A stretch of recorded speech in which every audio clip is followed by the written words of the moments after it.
బలోపేతానికి పనిచేసిన వ్యక్తినే నేను కూడా. ఆనాటి కేసీఆర్ వేరు, ఇప్పటి కేసీఆర్ వేరు. ఆనాటి కేసీఆర్కి తెలంగాణలో చేనేత కార్మికులు చచ్చిపోతుంటే భిక్షాటన చేసిన కేసీఆర్ ఆనాటి కేసీఆర్. ఇయాలటి కేసీఆర్ మారిన మనిషి, మనిషి, మన మనిషి కాదు.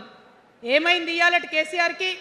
హైడ్రాల ఇల్లు కూలిపోతుంటే అరుస్తున్నారు, అన్నా ఎక్కడున్నావు రా, వచ్చిండ్రా? రాలే. వెలుగుమట్ల ఇల్లు కూలితే వచ్చిండ్రా? రైతులకు వర్ష బీభత్సమై మొత్తం పొలాలు మునిగిపోతే వచ్చిండ్రా? చేవెళ్ళ దగ్గర బస్ యాక్సిడెంట్ అయితే వచ్చిండ్రా? ఎక్కడ చిన్న కష్టం వచ్చిన ప్రజలకు ఆ సారు రారు, ఆ సారు రారు. ఎందుకంటే ఆయన మారిన మనిషి, మనిషి, గుంటనెక్కల తోడేళ్ల చేతిలో ఖైదీ అయినటువంటి మనిషి, మన మనిషి కాదు. బాధతో, దుఃఖంతో, ఆవేదనతో చెప్తున్న మాట, సంతోషంతో చెప్తలేని ఈ మాట నేను. అట్లాంటి కేసీఆర్ ఎట్లా ఉండే ఒకప్పుడు? అదే ఆర్డీఎస్ అంతా పాదయాత్ర చేసి నా తెలంగాణకు నీళ్లు కావాలని అడిగినారు.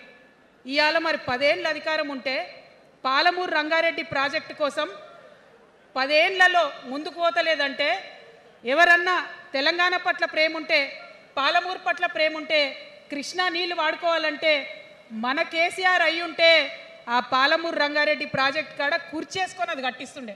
ఏం చేసినారు మారిన కేసీఆర్ గారు? పంజాబ్కి పోయినరు, గుజరాత్కి పోయినరు, బీహార్కి పోయినరు. మేము మొత్తం రాష్ట్రంలో పీక్ కట్టలు కట్టాం, నేషనల్ పార్టీ పెడతామని పోయినరు తప్పితే తెలంగాణ ప్రజలను పట్టించుకోలేదు. పట్టించుకుని ఉంటే, కేంద్రంతో గొడవ పెట్టుకోకుండా ఉంటే ఇవాళ పాలమూరు రంగారెడ్డి పారకపోతుండేనా? నేను అడుగుతా ఉన్నా స్ట్రేట్గా. ఇన్ని రోజులు నేను ఎన్ని మాటలు మాట్లాడినా బీఆర్ఎస్ పార్టీ నాయకులు ఒక్కరు కూడా బయటకు వస్తలేరు, సమాధానం చెప్తలేరు. దీనికి మీరు సమాధానం చెప్పకపోతే ప్రజలే మిమ్మల్ని బయటకు లాగి సమాధానం చెప్పేటట్టు చేస్తారని కూడా ఈ సందర్భంగా నేను తెలియజేస్తా ఉన్నా. ఒకటే మాట అడుగుతున్నా, మన కేసీఆర్ అయి ఉంటే ఆనాడు తెలంగాణ బిడ్డలు కష్టపడితే బయటకు వచ్చి నా బిడ్డలకు ఇబ్బంది అవుతుందని కొట్లాడిన వ్యక్తి, సింగరేణి గనిలో ఒక కార్మికుడు చనిపోతే అక్కడి దాకా పోయి చూసి వచ్చినటువంటి వ్యక్తి. మరి తెలంగాణ వచ్చినాక ఏమైందా ప్రేమ? అధికారం ముందు మమకారం తగ్గిపోయిందా? ఏం జరిగిందని నేను అడుగుతా ఉన్నా. ఎందుకు ఈ మాట చెప్తా ఉన్నా అంటే, ప్రేమ నాకు కూడా ఉంది. నాకు తండ్రి కావచ్చు, అది వేరే విషయం. కానీ ఒక రాజకీయ నాయకుడిగా వారు ఈ మధ్య రాజకీయ పరిణితి కోల్పోయి మాట్లాడుతూ ఉన్నారు. కేటీఆర్ గారు మాట్లాడిందంటే ఓకే అనుకోవచ్చు, ఆయనకు పెద్ద తెలియదు పాపం.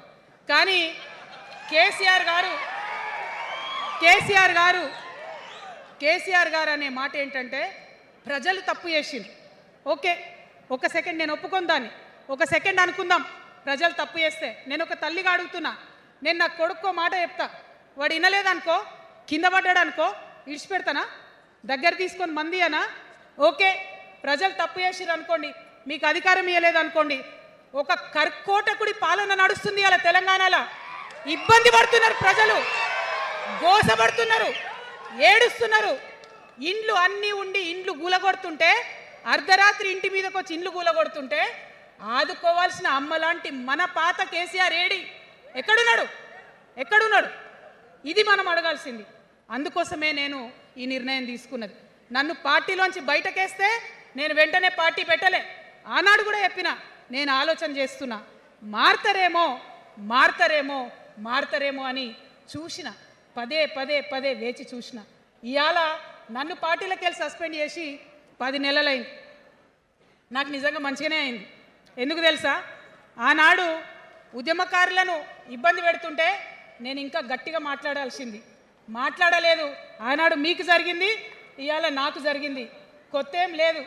కేసీఆర్ కోసం, టీఆర్ఎస్ పార్టీ కోసం, ఆనాడు తెలంగాణ ఉద్యమం కోసం ఇండ్లు అమ్ముకొని, భూములు అమ్ముకొని, ప్రతి ఊర్లో టీఆర్ఎస్ కండువా వేసుకొని పోరాటం చేసినటువంటి కార్యకర్తలు ఎక్కడున్నారు ఇవాళ?